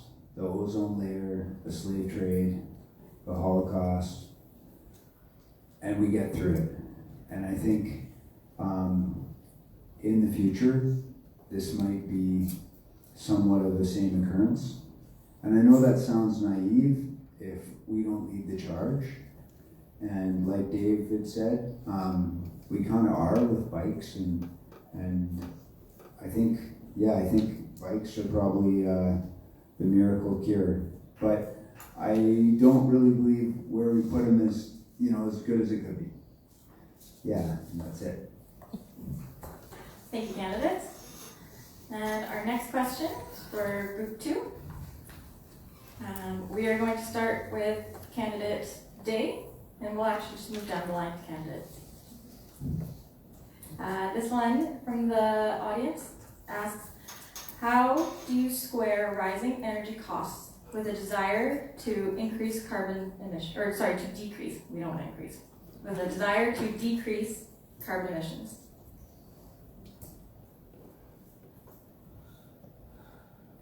Okay, so this is obviously a very complicated question, because I think what we've seen from the current carbon tax, that it's not necessarily effective at reducing carbon. It hasn't been successful 1 year, so I think that we need to have a good look at it and find out why it's not working. Because certainly taxing families to death to try and pay for it, and previously it was revenue neutral, it no longer is under this government. So it effectively is just another tax. Obviously, at a certain point, the price of gasoline will force people to use other modes of transit. But the spin-off from that is there are things that cannot be done without it currently. And we need to make sure that we're transitioning reasonably and equitably for everybody, because if this tax hurts, it hurts the poor the most in terms of food costs, transportation costs of goods and services, and just getting to work. So I think we need to be realistic in its impact and readdress other ways to look at consumption tax. Thank you.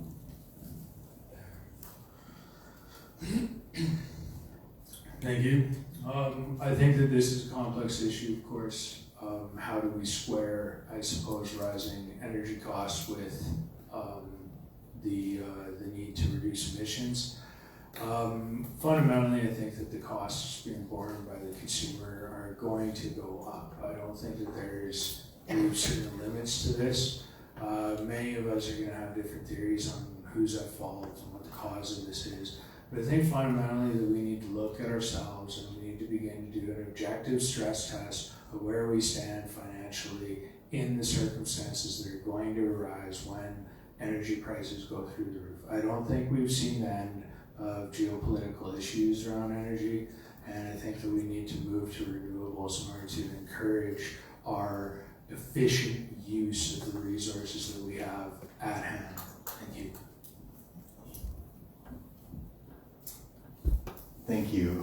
I actually don't necessarily see a contradiction between these two things. The energy costs we're talking, the costs that are rising are for fossil fuels. And I think that generally people, when things become more expensive, people take pains to use less of them or to find alternatives. And I think that's the rising energy costs will actually be a driver of reducing emissions from fossil fuels. And I think it's also interesting to note that some of the alternatives, the prices are constantly dropping. The cost of solar energy production has dropped astronomically over the course of the last 20 years. And as economies of scale develop, it will become even more affordable. So in some ways, high fossil fuel costs will be part of every individual person as they make choices, their decision-making structure, which causes them to adopt more renewable practices. Thanks. Thank you, candidates. Thank you for the audience for all these important questions as well. We're moving to the final question here. We are going to start with candidate Wells, and then candidate Lynn, and then back to candidate Hillian, to finish with candidate Gilbert, concluding our question segment this evening. This question is pertaining to urban development, and the city of Courtenay is experiencing significant urban development. If elected, how would you preserve urban green spaces and our urban tree canopy? Thanks so much for the question. And yeah, when you speak about development, again, it's one thing to be proud of the fact that over the last 4 years we've brought over 1,200 units of housing into our community, but it also means that's 1,200 more units of housing. I think when we talk about the green spaces, we worked really hard to make sure that there's proper amenities that come from the developers so that we make sure that we're looking after our smaller communities, making them more walkable. when we look at our regional park service that's been worked on in the regional district, so that we can connect all the various parks within our region, and even our cycling network plans and active transportation plans to make sure that we're connected properly. And so, with that being said, I would say we've done a pretty good job of keeping things pretty green, and we're always looking for opportunities. And I would say one of the projects I'm most proud of is the Couscous project with Comox First Nation. Thanks.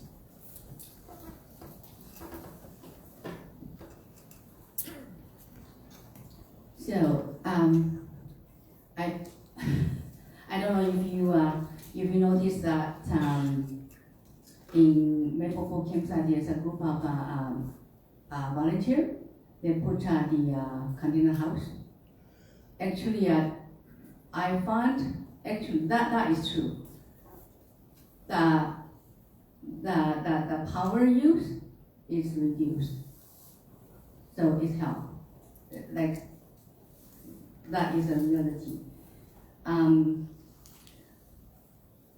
Like the building in the future, we are talking about more. I would say more. The power, the energy from the nature. We see. I would like to see more solar, wind, that kind of the energy plan. But we have to have a group of people come together and figure out how to do that. The power from nature.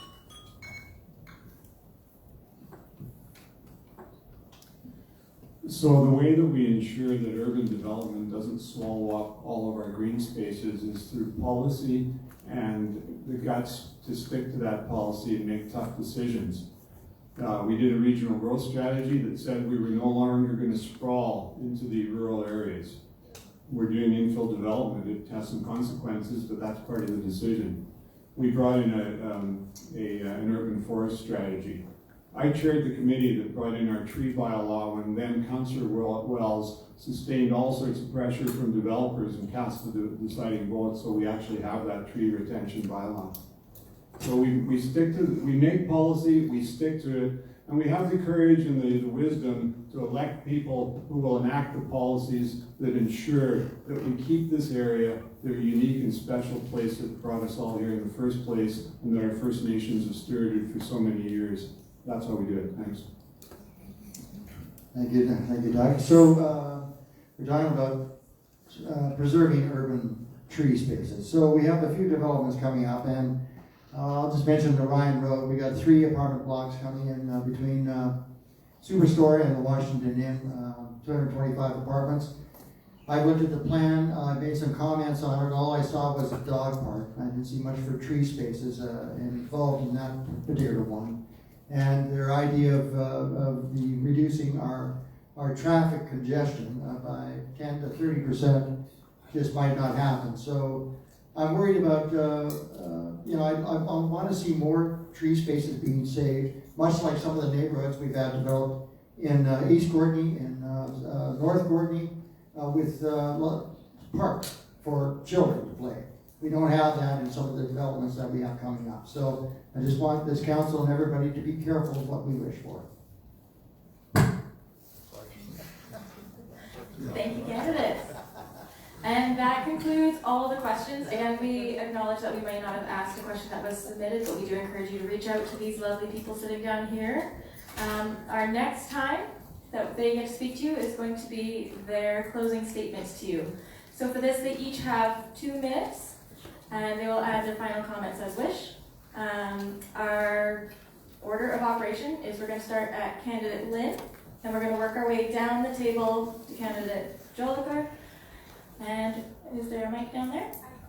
Oh, perfect. Thank you. I told you, multitasking is not a forte of mine. Thank you. All right. And whenever you're ready, you've got 2 minutes. So, again, my name is Jilin. I'm just a person like you and everyone. I deal with people with my heart. I don't want to say that. I focus on the business in our community first. We do that first, and then others. Because we have only so much resource, we have only so much energy to do that. So we do business with our community first. That's if I was elected, I will keep that in my mind. Just like I deal with my people in the campsite for 20 years. I see people change because the natural thing, human to human, people to people, heart to heart.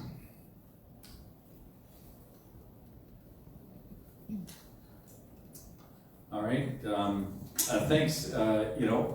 My name's Bob Wells, and I have this here that was given to me. It's a little name tag that the Comox Valley Youth Climate Council made for me, and at most events, this is what I wear. I'm not wearing it tonight because it says Mayor Bob, but tonight I'm just Bob, the candidate. But I'm here because I'm compelled to be of service. Since actually my wife and I met in high school planting trees as part of the Salmon River Watershed Roundtable, an organization that was built around collaboration, and I feel that footing has really sustained me throughout my entire career and has set me up for a lot of successes that have happened. And they're not just mine, they're everybody's. I might be maybe the one who's leading or is inspired, but it's my job to inspire those around me, to build a collaborative and cooperative environment where people feel free to say what they mean and feel free to be part of the process. But at the end of the day, once we make decisions, we take action. Whether we're talking about couscous, we're talking about an organics facility, water treatment facilities, the sewer project, getting roads done, the 5th Street Bridge. These are all things that have languished in our community for a long time under the guise of saving taxes. I can tell you that not one of those projects came out anywhere near as cheap as they were once thought to be. And in fact, all of them came out orders of magnitude far more expensive. So when we talk about the environment, when we talk about First Nations inclusion, when we talk about economic development, for me, I'm optimistic that all these things can be done together, and that's why I want you to vote for me. Thank you. Thank you, candidate. It's really hard to digest everything that we want to say tonight into a couple of minutes. I invite you to pick up the brochures out there, look at our websites, and get a sense of who we are. Most of you will know that I've been the liaison with Comox First Nation and Project Watershed on the Couscous project. For the last couple of years, I've been chairing the Sewage Commission, and as I told you, I'm the rep to the treaty table. So I bring my skills, I bring my leadership, I bring my capacity to all of these important tasks. The city came up with a whole series of strategic plans a number of years ago. 1, 2, 3, 4, 5, 6, 7 master plans ranging from cycling to water and sewer to dike replacement, flood management, parks and recreation, and of course our official community plan. And that official community plan, as I've told you, has climate change as its main driver, along with equity, reconciliation, and community well-being. We're all working towards that goal of carbon neutrality by 2050, and it's my sincere hope that as citizens, you will join with us in that work. We need to do it together. It's a community-wide effort. We're living in a fractious time, facing multiple crises. It has not been easy governing through the pandemic. I know people don't like us to use that as an excuse, but the reality is it was challenging for all of us to manage our own personal lives while at the same time ensuring that the city was safe and that we could maintain our core services. We've come through it. We've managed to accomplish an amazing amount in spite of that. And I would say to you unequivocally that the council that you elected 4 years ago with an activist agenda has delivered and deserves another go. And I really appreciate the fact that you're all here tonight to pay attention to this. Thank you so much. And I'm always criticized for appearing too serious. I'm actually a barrel of laughs when you get to Nice ending, Doug. Nice ending. No, we all really like Doug. Honestly, we do. So I'm a candidate, and I'm here for change. So that's what my sign says. I support the 75% of people who drive. Our current council, these guys, have focused on a small percentage of transportation users. We need a more balanced approach. That's all I've ever asked for. And whatever we do, I'd like to have it assessed to see whether it actually works. So, you know, I don't think any of us mind spending money, and that'd be our property taxes. We just need to see it wasted. That's all. You know, give us a little bit of bang for a buck, and maybe save us a little bit of money sometime. You know, we have lost a sense of respect for our past, and for those that have been here longer. And millennials think they need to fix the wheel because technology told them so. I beg to differ. If you lose touch with your past, you will continue to make the same mistakes and continue to ask the same questions without actually learning anything. So, you know, I'm not the smartest person out there, but I feel you and I have more smarts in our little finger than those of us, some of those on city council or in our federal and provincial offices. So we cannot continue to overpopulate this earth with no consequences. You want to talk climate change? Let's talk overpopulation. And maybe we have a chance of living with Mother Earth, whether she's cooling off or heating up. Thank you.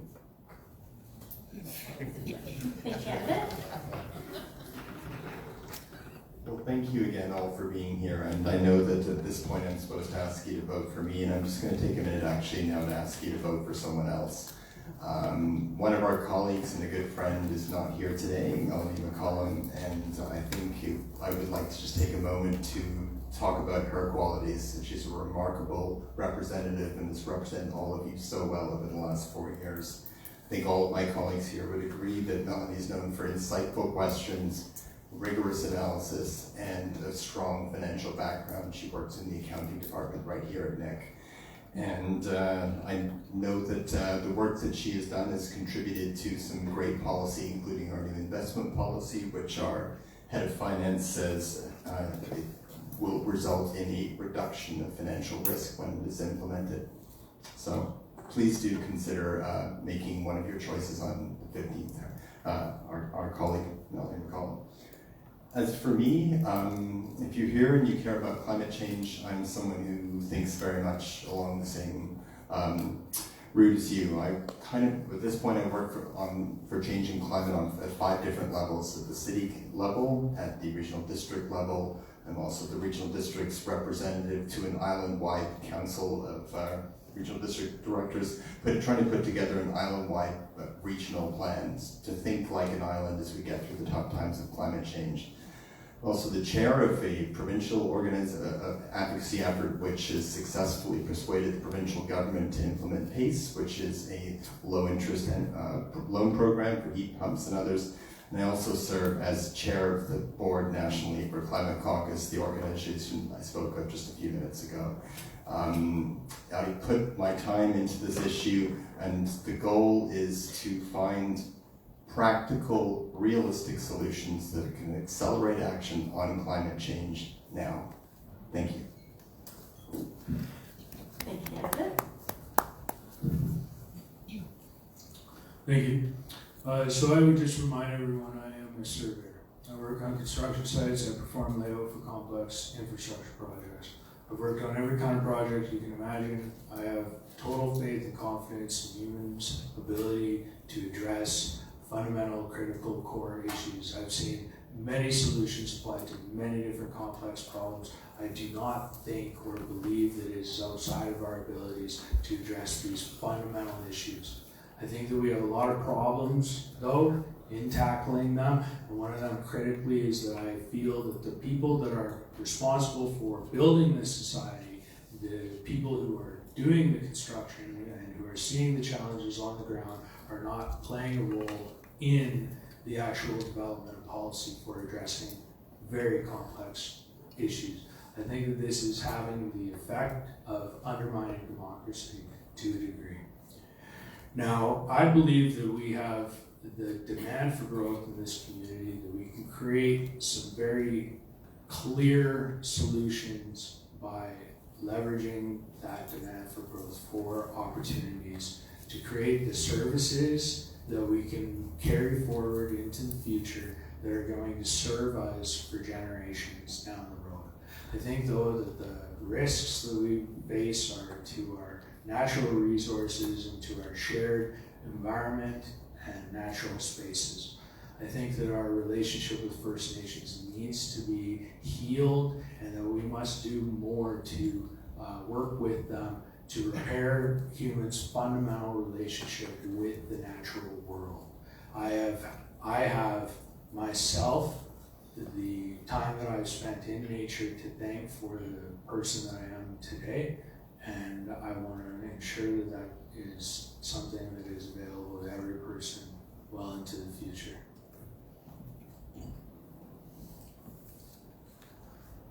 Thank you, first of all, to NIC for hosting this event. It was great to hear from all of the other candidates tonight as they shared their views on climate change and the challenges facing our community.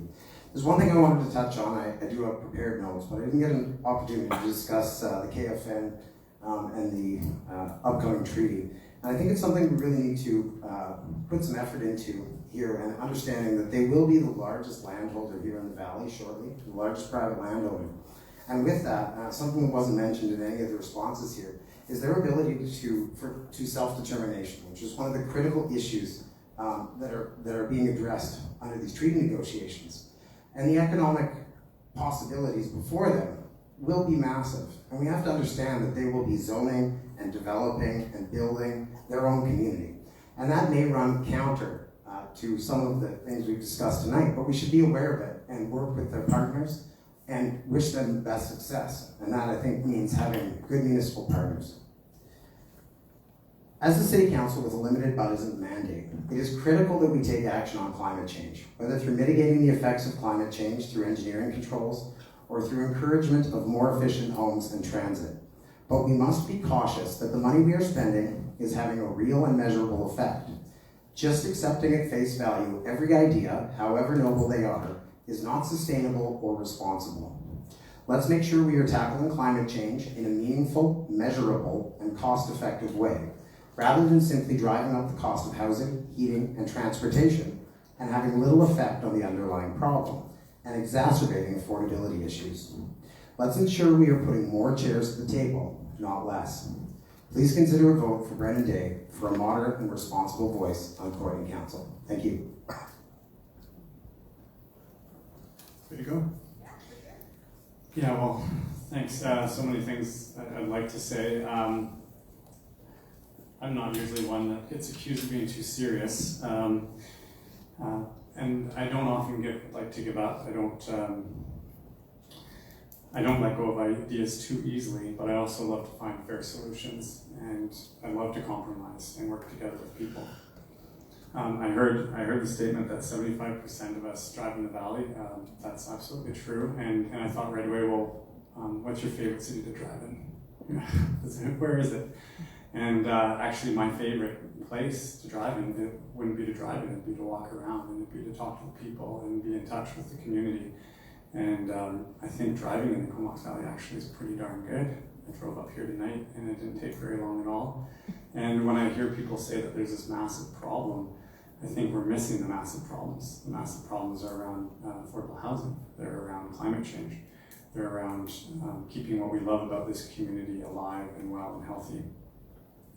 So, as Councillor Hillen mentioned, we spent 3 years and invested, sorry, was that a minute?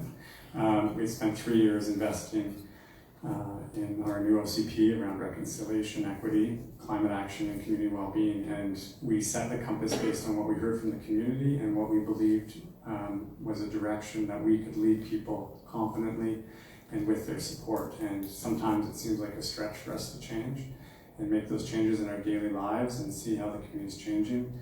But I believe wholeheartedly that the plan is an excellent one, and we need to back it and continue on with that work. We're going to be changing our zoning bylaws, and we're going to be encouraging developers who want to come and invest in our community to build a sustainable, healthy, happy community. I'd also quickly like to point out, before she says I can't say anything else, is that climate actions are in fact economic drivers.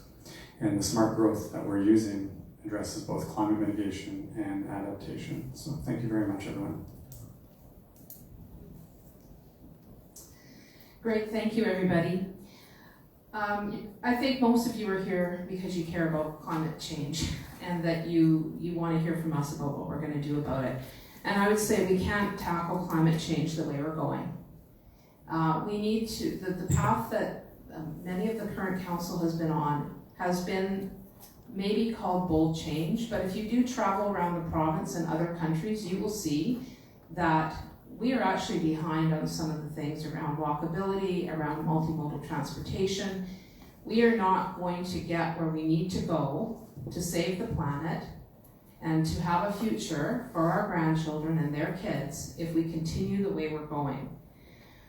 Baby boomers, and I'm at the end of the baby boom, we are not going to be the largest demographic soon. Millennials will be. That's 25 to 40-year-olds.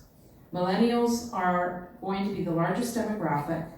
We know that they're more likely to use multimodal transportation. We know that they like smaller homes. We know that they are more likely to take transit. We need to take care of our most vulnerable folks, including seniors and people with accessibility issues. Absolutely. We need to make our pedestrian paths more walkable, and we have to have places for motorized scooters, and we have to have good, safe infrastructure so that those who choose or have to use cars have it. But there are many people in that 75% of people who drive cars who would switch to a different mode at times, replace their car trips if they had the infrastructure in place to do so. And in terms of housing, I want to mention that rentals are extremely important. We have a workforce that is service industry that's primarily made of people who are renting, and they need places to live. Thanks. Hi. Yeah, I have a bunch of suggestions here on the page of what I'd like to do if you guys elected me. And I think that's one of my strongest points, is I can hear an idea and then shift into that idea and come up with some really neat solutions kind of on the spot. And then if the person and the council wants to go one way, I'm sort of like Gumby, and I can kind of wiggle my way over there and figure out ways of compromise and innovation that really lead to positive change. A case in point would be the bike town that I just came up with while sitting at this table, and I really think that is a good idea, because there's a lot of farmland. Like if you look at the city limits, it's like this big, but our town is about this big. So we could fit a third to half more town into our boundaries. And do we want to do that? I don't think we do. Unfortunately, we're just going to keep growing, and as we build these houses, they're going to get filled. And as we build these apartment buildings, they're going to get filled. And I know that's not an easy answer, because, you know, like who wants to pay $1,400 for a bachelor suite, you know, or $1,300, you know? So I think, or more than that maybe. So, you know, building tiny homes, building tiny home villages to help our young people get into a home and build an equity stake. I think that's something I'm really interested in. And also densifying our backyards to make our neighborhoods safer, and also our communities better, and more age varied, where you can have a young person and a elderly person and a single mom on the same residence. Those are things I'm interested in, and I feel they will help climate change. Thanks. My framework for climate action is 4 pillars: reconciliation, innovation, education, justice, and community engagement. I do believe that it's the moral and ethical imperative of all governments across the world, and Canada and BC, to act decisively to address the impacts of climate change. By managing climate risks now, we actually do protect the well-being and the health. We didn't talk much about health today, but climate change is a driver on disease and illness in our communities. By addressing the climate risk now, we look at prosperity for the economy in the long term and lowering the costs of future generations. Proactively fighting climate change through adaptations does have major economic benefits. For every dollar spent now on adaptation, we save $13 to $15 in the years ahead with direct and indirect benefits.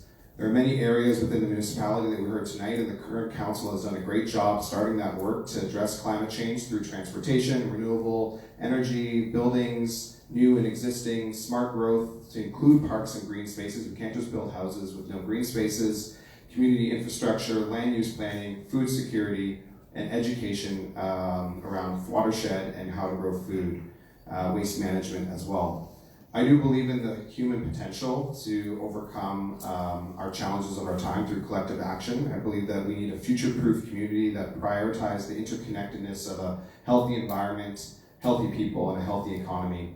And we need to make sure that we're not leaving anyone behind and that everyone sees themselves as part of this future. They're brought along for the change and they feel supported, seen, and heard. We need the voices of workers, seniors, Indigenous peoples, families, and those who have been marginalized by centering them in our climate action. I hope that you can consider me for Courtenay Council. Learn more about me on my website or social media. Candidates, this is a warning for anyone that is audio sensitive. I'm going to ask that everybody give our candidates a round of applause. They did really well.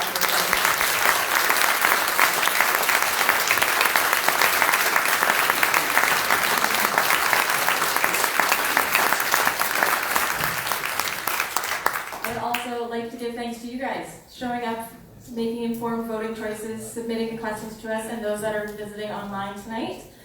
It's your actions that help make change. We would also just like to put another plug in. There is an event hosted by Lush Valley on October 7th. This includes some of the candidates you see on stage here, as well as candidates from Comox Valley, Cumberland, area C, B, and A2, I believe. The first forum is candidates from Area A, Comox, and Cumberland. It'll take place from 3 to 4 on October 7th. The second will be for Area B, Area C, and Courtenay will be from 6 to 7. More information can be found on the Lush Valley website or on their Eventbrite page, so if you have people that would like to get to know their candidates, please pass this information along. And we would like to thank you all for your time and commitment, and again, heads up for audio sensitive. Can I get one last round of applause for our candidates, our volunteers, and you guys here today?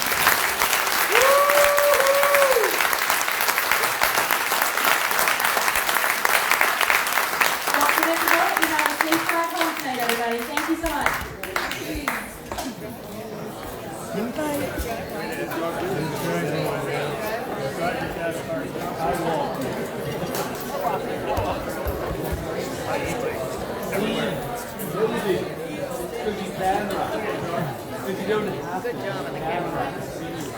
Were you just using the